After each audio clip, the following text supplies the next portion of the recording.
What was so bad about the period from 1776 to 1914? Well, the doctors complained a little bit because it was in the 20th century. The doctors, like all business people, decided that there ought to be a monopoly.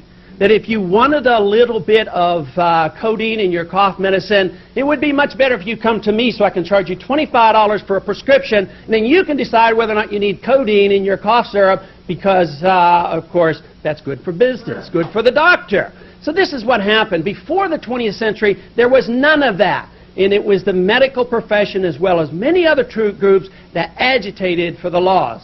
And there's a pretty good case made that this same concept was built in with racism as well.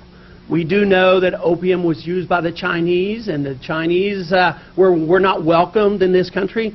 We do know that the blacks at times use heroin, opium, and the laws have been used against them. There has been times that it's been recognized that the Latin Americans used marijuana, and the laws have been written against them. But lo and behold, the drug that inebriates most of the members of Congress has not been touched because they're over there drinking alcohol.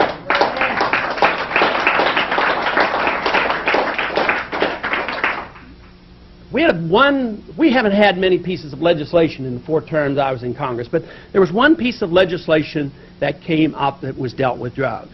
Hardly in the area of the freedom discussion that I would like it to be in, but it had to do with legalization of heroin.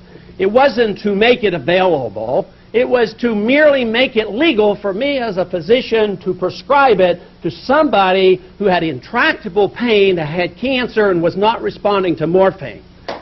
Now, does that sound like so much to ask?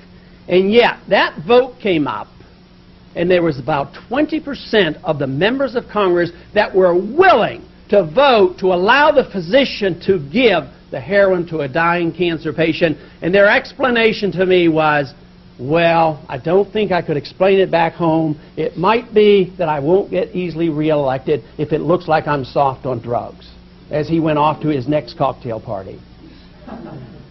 No, there's something wrong with the system. We do need a few more people of courage in the U.S. Congress. But who should we blame? The U.S. Congress? Partially. Who else should we blame? You and I. Because we don't do enough to make sure the right people are over there and that we vote for the right people for the presidency and the Congress as well.